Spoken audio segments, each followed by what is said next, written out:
स्वागत है आप सभी का हमारे इस नई वीडियो में। आज हम रेंसिस लिकर्ट के योगदान की चर्चा करेंगे। अमेरिका के एक सामाजिक मनोवैज्ञानिक रेंसिस लिकर्ट, जिन्होंने बहुत ही महत्वपूर्ण योगदान दिया और ये बिल्कुल उस श्रेणी में आते हैं जिस श्रेणी में डगलस मैकग्रेगर, क्रिस अर्गरिस और अब्राहम मैस्लो आते हैं, उसी श्रेणी में है। तो देखिएगा, अनेक समाजशास्त्रियों, मनोवैज्ञानिकों और प्रबंधवेताओं ने संगठन में मानव व्यवहार का विश्लेषण करके अपने बहुमूल्य विचार और निष्कर्ष प्रदान किए हैं। तो व्यवहार विज्ञानी है, यह व्यवहारवाद से जो उपागम है उससे जुड़े हुए हैं। अमेरिकी सामाजिक मनोवैज्ञानी रेंसिस लिकर्ट ने इस प्रक्रिया को आगे बढ़ाते हुए संगठन के बारे में, नेतृत्व और पर्यवेक्षण के बारे में और प्रबंध व्यवस्था के बारे में अपने विचार व्यक्त किए हैं। और लिकर्ट की ये सभी विचार, ये एक देखना है कि लिकर्ट ने मिशिगन जो विश्वविद्यालय है उसमें एक सामाजिक शोध संस्थान स्थापित किया था और लगभग 25 वर्षों तक वहाँ पर शोध किए उनके नेतृत्व में उनके साथियों ने, उनके विद्यार्थियों ने, और उसके परिणाम स्वरूप जो विचार सामने आए वो लिकर्ट के महत्वपूर्ण विचार हैं। इन शोध को मिशिगन अध्ययन भी कहा जाता है। तो इन शोध का जो विवरण है, लिकर्ट द्वारा लिखी गई 3 पुस्तकें हैं। एक तो है न्यू पैटर्न्स ऑफ मैनेजमेंट, दूसरी है ह्यूमन ऑर्गेनाइजेशन और तीसरी है new ways of managing conflicts, यानी संघर्षों का प्रबंध करने के नए रास्ते। ये 3 जो पुस्तकें हैं, इन 3 पुस्तकों में लिकर्ट ने जो 25 सालों तक लिकर्ट और उनके साथियों ने और उनके विद्यार्थियों ने मिलकर 25 वर्षों तक मिशिगन यूनिवर्सिटी अमेरिका की उसका जो सामाजिक शोध संस्थान है वहाँ पर इन्होंने स्थापित ही लिकर्ट के निर्देशन में हुआ था ये, और वहाँ पर इन लोगों ने 25 सालों तक जो शोध किए उन्हीं का परिणाम जो है उनके प्रमुख विचार के रूप में हमारे सामने आते हैं। और इन 3 जो पुस्तकें हैं इनमें इनका विवरण दिया गया है। तो देखते हैं हम लिकर्ट के विचारों को। यदि हम देखें तो पहला जो उनका महत्वपूर्ण विचार है वो है प्रबंध व्यवस्थाएं या प्रणालियाँ। प्रबंध की 4 प्रणालियाँ उन्होंने हमें दी, बाद में उन्होंने संशोधन करके 2 और प्रणालियाँ दी थी। तो इस प्रकार से कुल मिला के 6 प्रणालियाँ लिकर्ट की हो जाती है। तो इनको हम देखेंगे। इसके अलावा पर्यवेक्षण या नेतृत्व की 2 शैलियाँ उन्होंने दी है। एक का नाम है कार्य केंद्रित और दूसरे का नाम है कार्मिक केंद्रित या कर्मचारी केंद्रित। तो ये भी शैलियाँ आप देखेंगे कि जो मैकग्रेगर की XY थ्योरी है उससे काफ़ी हद तक मिलती जुलती है। मैकग्रेगर का काफ़ी प्रभाव इनमें आपको दिखाई देगा। इसके अलावा कुछ अन्य विचार दिए हैं संगठनात्मक प्रभावशीलता पर, संगठन का संशोधित सिद्धांत, और एक सबसे महत्वपूर्ण विचार है वो है लिंकिंग पिन मॉडल। तो लिंकिंग पिन मॉडल को भी हम समझेंगे डिटेल में। और एक है संघर्षों का प्रबंधन, जैसा कि उनकी तीसरी पुस्तक हमने देखी new ways of managing conflicts, उसमें जो है इसके ऊपर विचार दिए गए हैं कि संगठन में जो आपस में संघर्ष होते हैं उनका कैसे समाधान किया जाए। लिकर्ट के ऊपर प्रश्न ज़्यादातर जो आते हैं वो आते हैं, पहला उनकी प्रबंध व्यवस्थाएं या प्रणालियां और दूसरा है पर्यवेक्षण की शैलियाँ। तो इनको हम विस्तार से अध्ययन करेंगे। अन्य विचारों को बिल्कुल संक्षेप में देखेंगे क्योंकि उन पे इतने प्रश्न आते नहीं हैं। और इसके अलावा लिकर्ट की कुछ आलोचनाएं भी हम इस वीडियो में या अगले वीडियो में समझेंगे।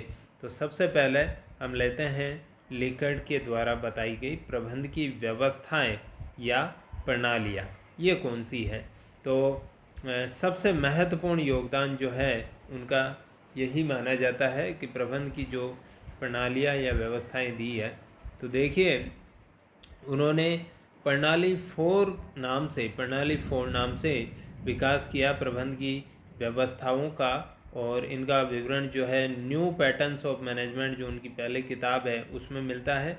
लिकड़ ने व्यवस्था उपागम को जो है आधार बनाया, जो संगठन का व्यवस्था दृष्टिकोण है उसको आधार बनाया और इन प्रणालियों का विकास किया। और एक निरंतर क्रम में है ये प्रणालियाँ, यानी एक फिर उसके बाद दूसरी, तीसरी और चौथी जुड़ी हुई आपस में एक डेवलपमेंट दिखाई देता है कि एक से हम जब 4 की तरफ चलते हैं, प्रणाली 1 से 4 की तरफ, तो किस तरह के परिवर्तन दृष्टिगोचर होते हैं वो हम इसमें देखेंगे। लिकड़ का यहाँ पर केंद्रीय प्रश्न क्या है ये प्रणालियाँ बनाने में, कि सत्ता का नियंत्रण किस प्रकार किया जाता है और नेतृत्व, अभिप्रेरण और संचार की कैसी व्यवस्थाएं हैं। तो हम इन्हीं बिंदुओं को, सत्ता को, निर्णयन सत्ता जिसे हम कहेंगे वो, संगठन में नेतृत्व कैसा है, लीडरशिप कैसी है, अभिप्रेरण के कौन से साधन इस्तेमाल किए जाते हैं और संचार व्यवस्था कैसी है। संचार व्यवस्था आप जानते हैं विभिन्न प्रकार की होती है। एक तो होती है वर्टिकल, जिसमें ऊपर से नीचे और नीचे से ऊपर संदेश जाते हैं। एक क्षैतिज होती है समस्तरीय, जिसमें आपस में 2 समान स्तर के अधिकारी संचार करते हैं।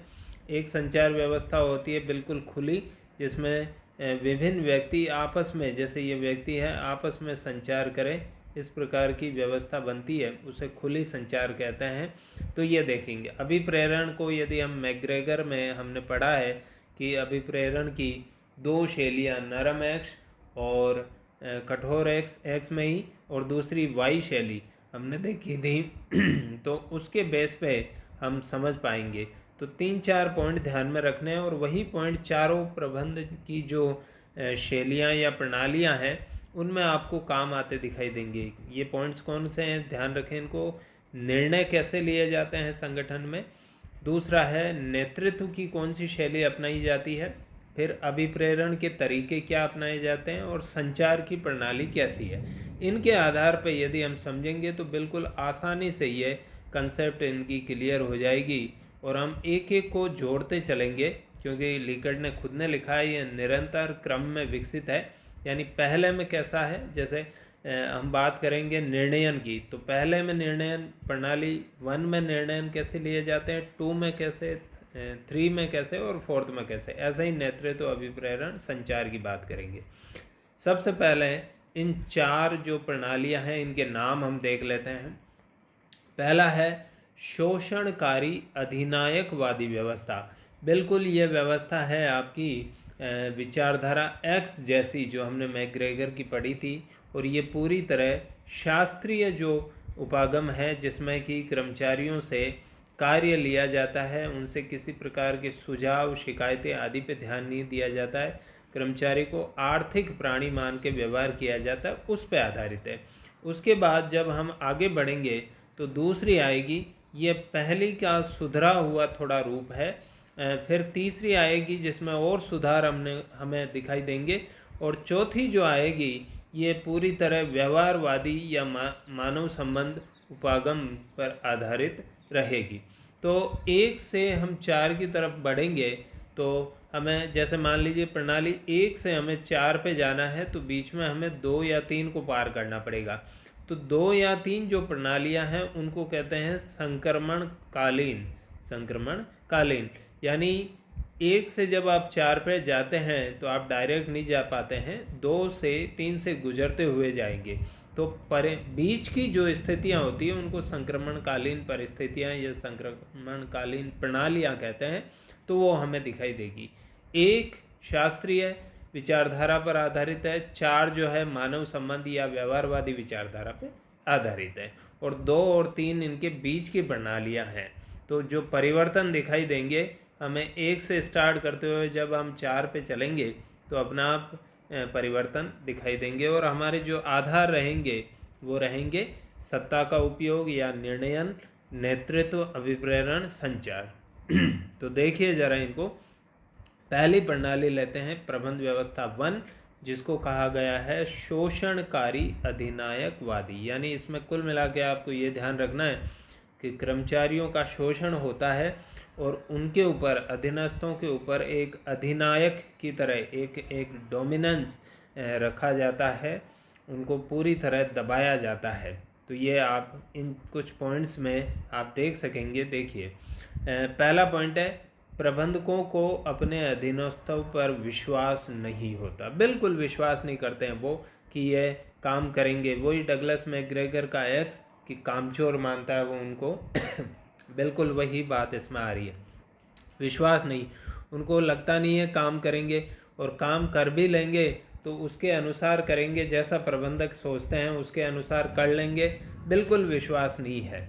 दूसरा है, आपके घर में भी जैसा ऐसा कई बार होता होगा कि आपके जो घर के बड़े व्यक्ति हैं, पिता या भाई, आपको कोई काम सौंपते हुए ये डरते हैं कि ये काम कर पाएगा कि नहीं कर पाएगा, कहीं ऐसा ना हो काम पूरी तरह बिगड़ जाए और परिणाम उल्टा निकल जाए, तो फिर वो आपको वो काम करने ही नहीं देते हैं कि तू रहने दे, तुझसे नहीं होगा, मैं करूँगा ये।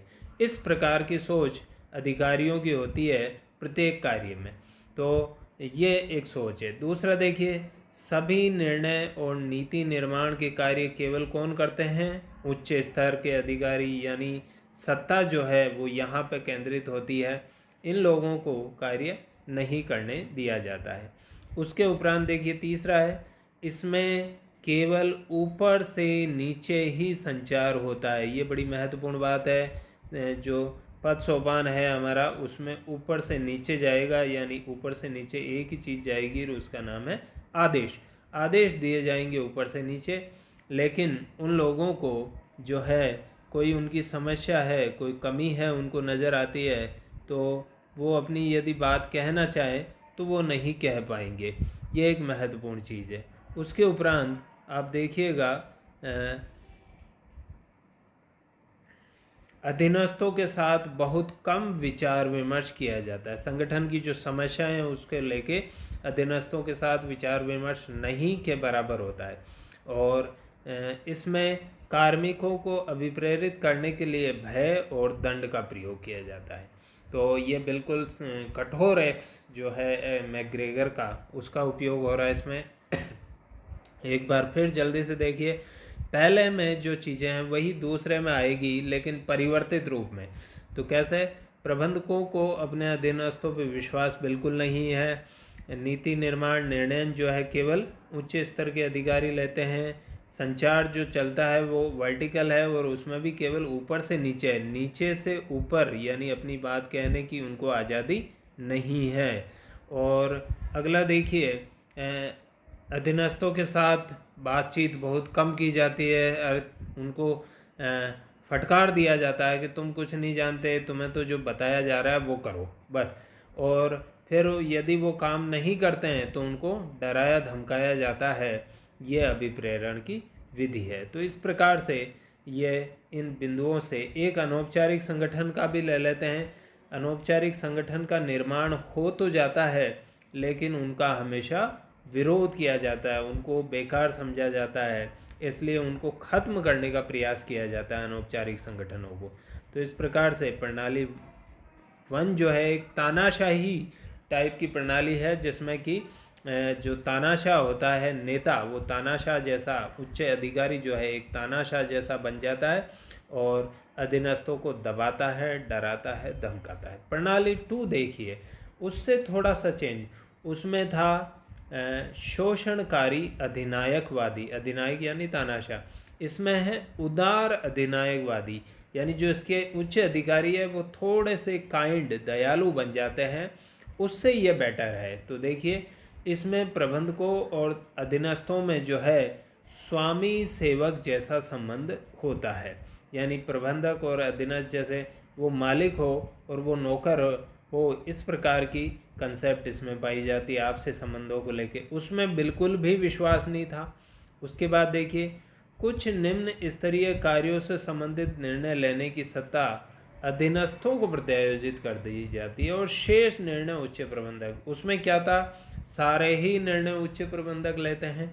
इसमें क्या है कि निम्न स्तर के जो कार्य हैं, छोटे स्तर के जो कार्य हैं, जो सरल प्रकृति के कार्य हैं, जिनमें नयापन नहीं है, रूटीन के कुछ कार्य हैं, उनके लिए कहा जाता है भाई तुम तुम्हारे हिसाब से कर लो, लेकिन बाकी के जो निर्णय होते हैं वो उच्च प्रबंधक लेते हैं। तो उसमें बिल्कुल भी निर्णयन सत्ता नहीं थी अधीनस्थों के पास पहले में।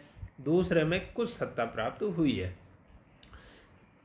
उसमें था संचार ऊपर से नीचे, नीचे से ऊपर बिल्कुल नहीं था। इसमें देखिए, इसमें सीमित मात्रा में नीचे से ऊपर संचार भी होता है, सीमित मात्रा में होता है। यानी कार्यात्मक समस्याएं जो नीचे के जो अधीनस्थ हैं उनको काम काज में जो कुछ दिक्कत आती है वो उसको विनम्र भाव से और डर कर, थोड़ा सा डरते डरते अपने अधिकारियों को बता देते हैं। यानी बिल्कुल डरते डरते काम, वो बात कह सकते हैं लेकिन बिल्कुल विनम्र होकर कहनी है। ऐसा नहीं है कि किसी प्रकार का जो है रोब दिखाए या किसी प्रकार का उनको जो है लैंग्वेज जो है कठोर रखे, बल्कि विनम्र भाव से और डरते डरते कि सर सर सर ये समस्या आई है, थोड़ा सा इसका हमारे समाधान कीजिए प्लीज़ सर, इस तरह से कह के वो अपनी समस्या का समाधान करवाने की कोशिश करते हैं। ये भी केवल कौन सा संचार होगा, जो वो काम कर रहे हैं अधीनस्थ उससे रिलेटेड कोई प्रॉब्लम आ गई हो,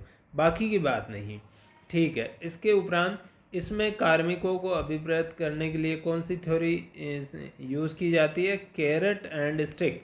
कैरेट एंड स्टिक का मतलब है कि कैरेट का अर्थ है गाजर और स्टिक यानी छड़ी। यानी आप दो उपाय करते हैं, या तो आप उनको कुछ लालच देते हैं, इस तरह से वो काम करते हैं, तो वो तो हो गई कैरेट, और स्टिक का अर्थ हो गया उनको डराते भी हैं।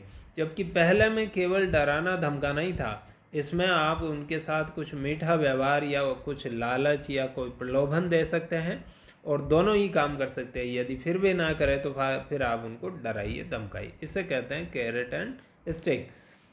इस प्रणाली में अनौपचारिक संगठन उसमें क्या था, बने थे और उनका विरोध था। इस प्रणाली में भी अनौपचारिक संगठनों का निर्माण हो जाता है, लेकिन उनका प्राय विरोध होता है। प्राय एक तो हमेशा, एक प्राय। प्राय का अर्थ हुआ कभी कभी विरोध नहीं भी होता है, कभी कभी अनौपचारिक संगठनों से वार्ता भी की जाती है, उनके साथ बातचीत की जाती है, और लेकिन ज़्यादातर परिस्थितियों में अनौपचारिक संगठनों को अच्छा नहीं माना जाता। तीसरी प्रणाली पर हम आते हैं, तो प्रणाली 3 में देखिए, नाम है इसका परामर्शकारी व्यवस्था। परामर्शकारी में ये दूसरी से तीसरी की तरफ हम बढ़ेंगे और दूसरी से अच्छी बातें इसमें नजर आएगी। इसमें प्रबंधक अपने अधीनस्थों पर पर्याप्त विश्वास करते हैं। पहले में था कोई विश्वास नहीं करते हैं, दूसरे में था थोड़ा बहुत विश्वास करते हैं, लेकिन इसमें पर्याप्त विश्वास करते हैं। लेकिन अभी भी पूर्ण विश्वास नहीं है। यूँ समझ लीजिए 80% कार्यों में विश्वास करते हैं या 70% कार्यों में विश्वास करते हैं, लेकिन 20 से 30% मामलों में अभी भी विश्वास नहीं करते हैं उनकी क्षमताओं पर कि वो इस काम को कर लेंगे। दूसरा, इसमें उच्च स्तरीय कार्यों से संबंधित निर्णय उच्च प्रबंधकों द्वारा, जबकि अधीनस्थों को विशेषीकृत और आवश्यकता अनुरूप निर्णय करने की छूट होती है। तो फिर एक बार और देखिए, दूसरे में जो था वो था कार्यात्मक समस्याएं, काम करते करते कोई दिक्कत आ गई तो उससे संबंधित काम वो वार्तालाप कर सकते हैं, और कार्यात्मक जो है थोड़े से नीचे के स्तर के जो कार्य हैं उनको उनसे संबंधित निर्णय करने का अधिकार था दूसरे में। लेकिन इसमें है कुछ स्पेशलाइज्ड काम, कि इस काम को जैसे अधीनस्थ सी नीचे कार्य कर रहा है वही कर सकता है, तो वही निर्णय करेगा। इसमें ऊपर का अधिकारी जो है बी, वो हस्तक्षेप नहीं करेगा। तो इस प्रकार से निर्णयन सत्ता इसमें जो सौंपी गई है वो दूसरे से अधिक है, लेकिन अभी भी पूर्ण सत्ता नहीं है, क्योंकि उच्च स्तरीय कार्य जो है, हाई लेवल के जो कार्य हैं उनको करने से संबंधित जो निर्णय है वो उच्च अधिकारी ही करते हैं। संचार की बात कर लेते हैं। ऊपर से नीचे और नीचे से ऊपर दोनों प्रकार के संचार के अतिरिक्त क्षैतिजिक संचार भी हो जाता है। तो इसमें देखिए संचार का काफ़ी खुला रूप आया है, ऊपर से नीचे, नीचे से ऊपर, और दो सम स्तर के अधिकारी भी आपस में संचार करते हैं। तो पहले में जहां केवल ऊपर से नीचे था, दूसरे में नीचे से ऊपर कुछ हद तक हुआ कार्यात्मक समस्याओं के लिए, और तीसरे में ये दोनों तो है ही, साथ ही साथ ये भी इंक्लूड हो गया। आगे देखिए, अभिप्रेरित करने की जहाँ पहले में दंड और भय था, दूसरे में कैरेटिस्टिक थी, तीसरे में देखिए प्राय पुरस्कार का ही उपयोग किया जाता है। ज़्यादातर मामलों में पुरस्कार ही दिया जाएगा, लेकिन कभी कभी दंड का भी उपयोग किया जाता है। यानी एक ऐसा कर्मचारी है जो बार बार जो है समझाने पर उसको पुरस्कार के लिए कहा गया है कि आपको पुरस्कार प्राप्त होगा, आपको प्रमोशन मिलेगा, सब कुछ उसे कह दिया गया, एश्योरेंस दिया है, उसके बावजूद वो बार बार गलतियां करता है, तो फिर उसको क्या दिया जाएगा? दंड दिया जाएगा। तो दंड की भी व्यवस्था है, लेकिन दूसरे जितनी नहीं।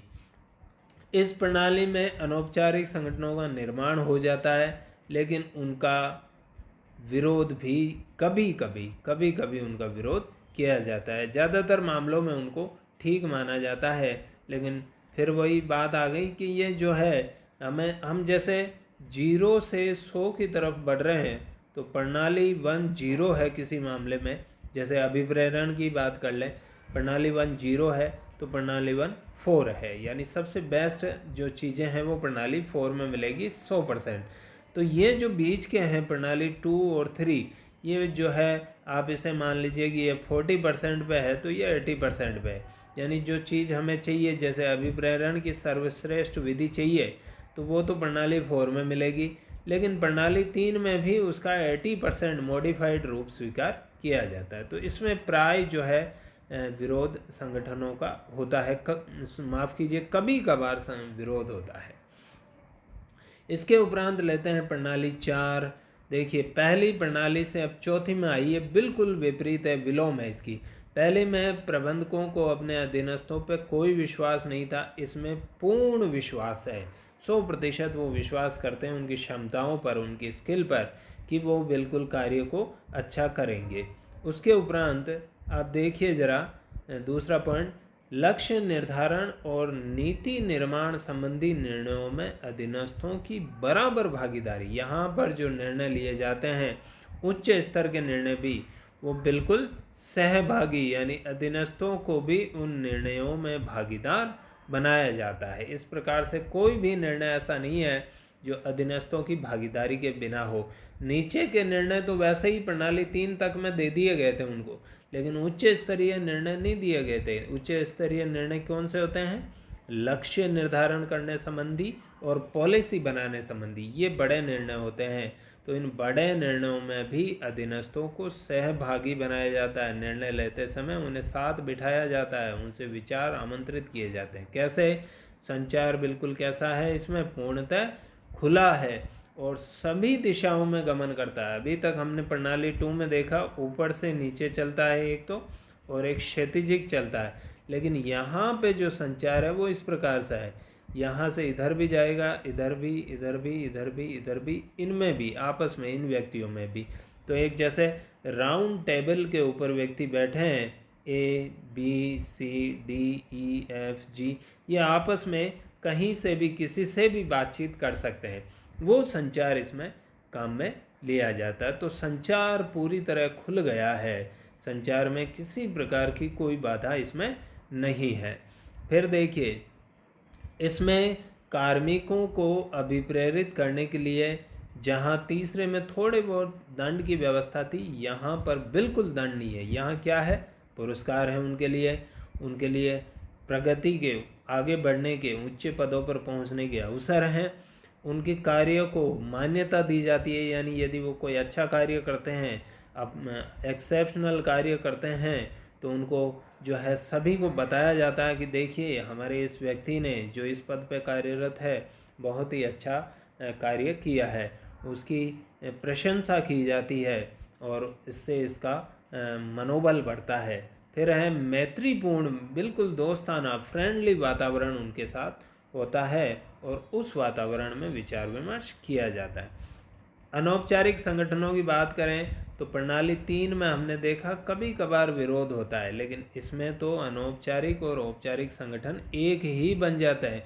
उनको ज़रूरत ही नहीं पड़ती अपने अनौपचारिक संगठन बनाने की, कारण कि उनके साथ इतना मित्रवत व्यवहार किया जाता है, उनको ऐसा समझा जाता है, अधीनस्थ ऐसा फील करते हैं जैसे हमारी स्थिति और उच्च जो अधिकारी है, उच्च जो अफसर है, उनकी स्थिति में कोई अंतर ही नहीं है, हम बिल्कुल उनके बराबर हैं। तो फिर उनको अलग से अपनी यूनियन बनाने की बिल्कुल भी आवश्यकता नहीं पड़ती, उनको कमी नहीं खलती। उनकी सामाजिक और मनोवैज्ञानिक आवश्यकताएं औपचारिक संगठन ही पूरी कर देता है। इसलिए फिर अनौपचारिक संगठन और औपचारिक संगठन दोनों ही क्या बन जाते हैं, एक हो जाते हैं। अतः संगठन की समस्त सामाजिक शक्तियां फिर क्या करती है, लक्ष्य प्राप्ति के प्रयासों में सम्मिलित हो जाती है। ऐसी दशा में उनकी ऊर्जा जो है यूनियनबाजी करने, अनौपचारिक संगठनों में गपशप करने, उसमें खर्ची नहीं होती है और उनको औपचारिक संगठन में ही काम करने में बड़ा आनंद आता है। तो निष्कर्ष देखिए, लेकर्ट की व्यवस्था 1 कार्यपरक है ये, और जो बिल्कुल किस पे आधारित है, शास्त्रीय विचारधारा भी, यानी प्रणाली 1 जो है वो कार्यपरक है। अभी हम आगे प्रबंध या नेतृत्व की 4 शैलियाँ पढ़ेंगे अगले वीडियो में। तो हम देखेंगे कि जो है एक कार्यपरक नेतृत्व है या शैली है और दूसरा कार्मिक परक है। तो पहली जो व्यवस्था है, वास्तव में लेकर्ट ने ये जो 4 शैलियाँ बनाई है ये उसकी प्रबंध या नेतृत्व की शैलियों से ही ली है। तो 4 व्यवस्थाओं में पहली व्यवस्था है वो कार्यपरक है, यानी काम पे ज़्यादा ध्यान देती है, कर्मचारी की आवश्यकताओं पे बिल्कुल नहीं। इसलिए इसको शास्त्रीय विचारधारा पर आधारित कहा गया है। प्रणाली 4 जो है वो संबंध परक है, यानी आदर्श संगठन, बहुत सबसे ऐसा संगठन कि जिसमें कर्मचारी की सभी प्रकार की आवश्यकताओं की पूर्ति होती है, चाहे उसकी सामाजिक हो, आर्थिक हो, मनोवैज्ञानिक आवश्यकताएं हो, और कर्मचारी को एहसास इस प्रकार का होता है उस संगठन में काम करने से जैसे वो दुनिया की सबसे अच्छी जगह पर काम कर रहा है, उससे बढ़िया जगह कोई है ही नहीं। और कर्मचारी जो है घर भागने के स्थान पे घर से संगठन में भाग के आना चाहता है ताकि काम करे और आनंद प्राप्त करे। तो ऐसा आदर्श संगठन प्रणाली 4 है।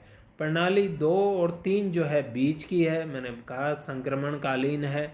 और रेंसिस लेकर्ट ने संगठन में श्रेष्ठ निष्पादन परिणाम प्राप्त करने के लिए कौन सी प्रणाली व्यवस्था स्थापित करने का सुझाव दिया है प्रबंधकों को, कि आप अपने संगठन में प्रणाली 4 स्थापित कीजिए। अच्छा, लेकर्ट ये नहीं कहते हैं कि एक ही रात में आप 1 से 4 पे आ जाइए, 1 से पहले 2 पे जाइए, फिर उसके परिणामों को परखिए, कमियों को दूर कीजिए, फिर 3 पे जाइए, फिर 4 पे आइए। इसलिए 2 और 3 का उसने वर्णन किया है। तो इस प्रकार से हम 4, बाद में लेकर्ट ने 1976 में संशोधन कर दिया इस प्रणाली 4 में। उनकी जो धर्म पत्नी थी जेन गिब्सन के साथ लिखित एक पुस्तक, कौन सी, जो तीसरी किताब है, new ways of managing conflict, यानी उसके को राइटर है रेंसिस लेकर्ट की अकेले की किताब नहीं है, दोनों ने मिलकर लिखा है, पति पत्नी ने।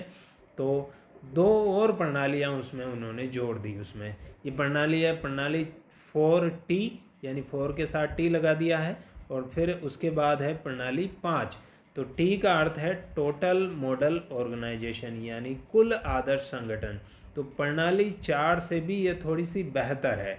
और प्रणाली 4 से कैसे बेहतर है वो मैं आपको ये बताऊंगा कि इसमें जो नेता होता है, नेता को एक तो बहुत ज़्यादा, प्रणाली 4 में नेता की योग्यता पर ज़्यादा जोर नहीं दिया है।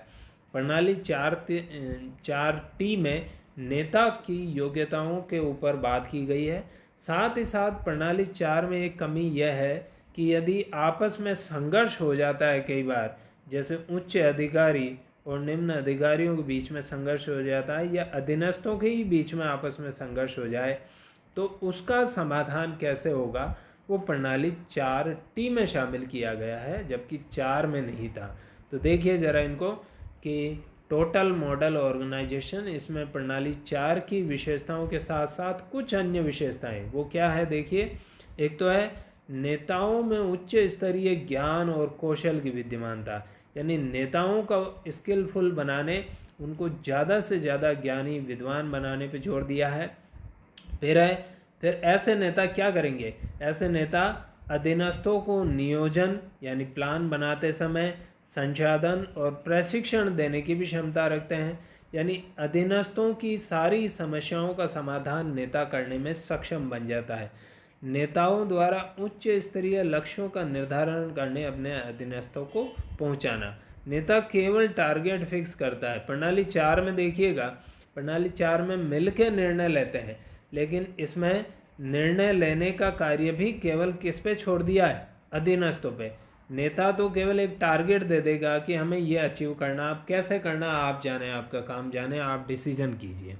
फिर है संबंधों की ये आदर्शतम संरचना है, और इसमें जो कार्य होगा, ये बड़ी महत्वपूर्ण बात है, वो समूह में होगा। यानी इंडिविजुअल कार्य, व्यक्ति अलग अलग कार्य नहीं करेंगे, किसी कार्य को करने के लिए एक जो है दल का या ग्रुप का निर्माण किया जाएगा, और वो पूरा ग्रुप मिलके उस कार्य को करेगा। एक व्यक्ति का उसमें योगदान या अलग से नहीं परखा जाएगा, बल्कि पूरे समूह को जो है जिम्मेदारी सौंपी जाएगी कि ये कार्य है, और 4 व्यक्तियों की एक टीम बना दी या 3 व्यक्तियों की एक टीम बना दी, और फिर वो उसको पूरे अधिकार दे दी गए और वो उस कार्य को करेंगे। इसके उपरांत देखिएगा, सबसे उल्लेखनीय बात है कि व्यवस्था 4T में संघर्षों का समाधान सबसे अच्छे तरीके से होता है, जबकि प्रणाली 4 में ऐसा नहीं था। इसका बड़ा कारण जो है वो 2 है। संघर्षों का समाधान क्यों होता है ढंग से? पहला तो है कि नेता बहुत ही ज़्यादा उच्च स्तरीय ज्ञानी और स्किलफुल होता है, कौशलबद्ध होता है, कौशलपूर्ण होता है।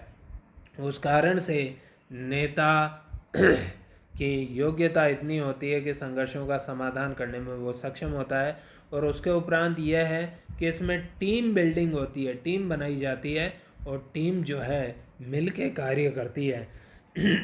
तो ऐसी दशा में संघर्ष होने की संभावना काफ़ी कम हो जाती है। अब प्रणाली 5 क्या है?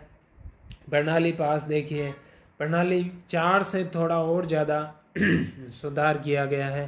प्रणाली 5 में कहा गया है कि इसमें जो सत्ता होगी वो प्रबंधकों की नहीं होगी, बल्कि किसकी होगी? पूरे समूह की होती है, और वह समूह ही संगठन के प्रति उत्तरदायी होता है। तो प्रणाली 4 में जहाँ 4T में संघर्षों का समाधान थोड़ा ढंग से किया गया था, प्रणाली 5 जो है समूह मैनेजमेंट, ग्रुप मैनेजमेंट पर आधारित है।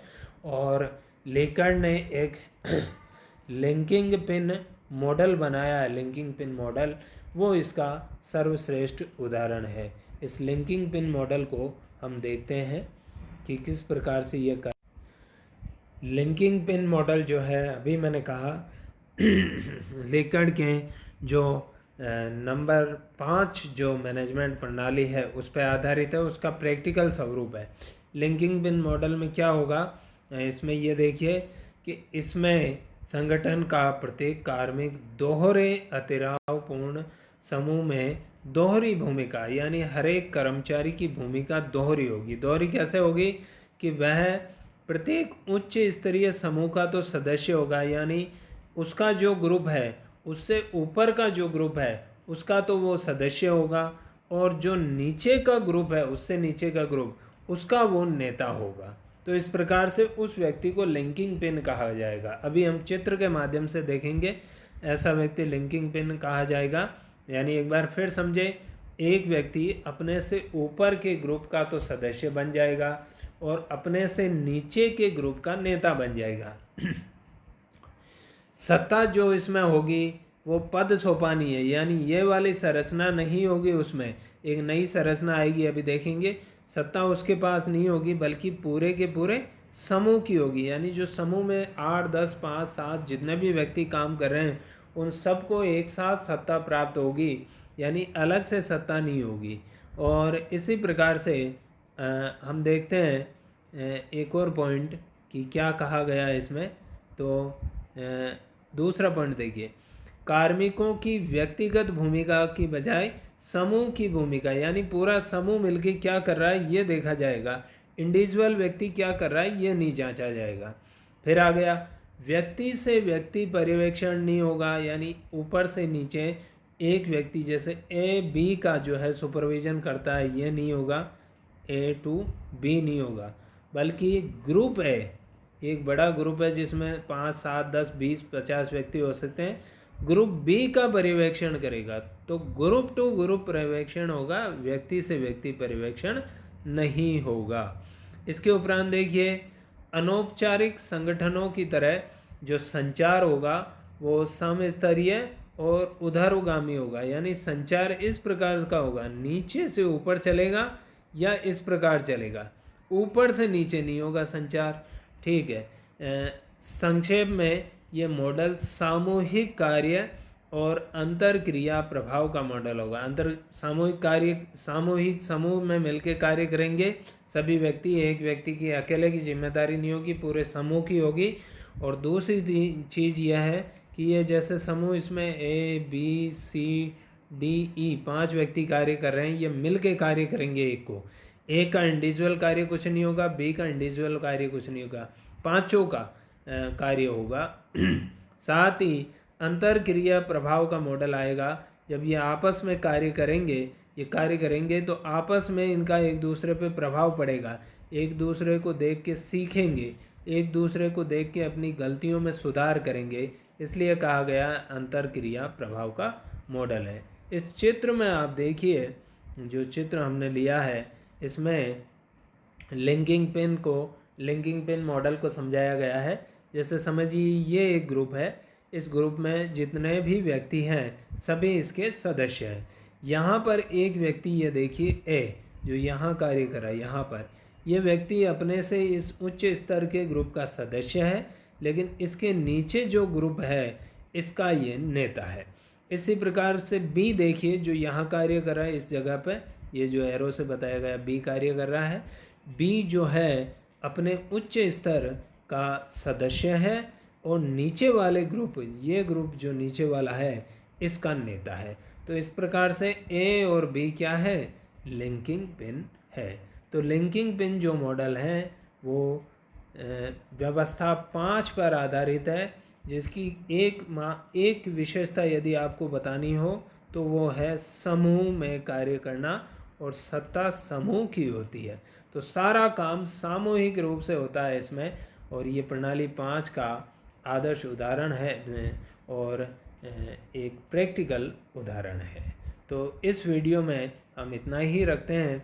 अगले वीडियो में हम समझेंगे नेतृत्व या प्रबंध की जो 2 शैलियाँ दी है और उसके अलावा कुछ अन्य विचार।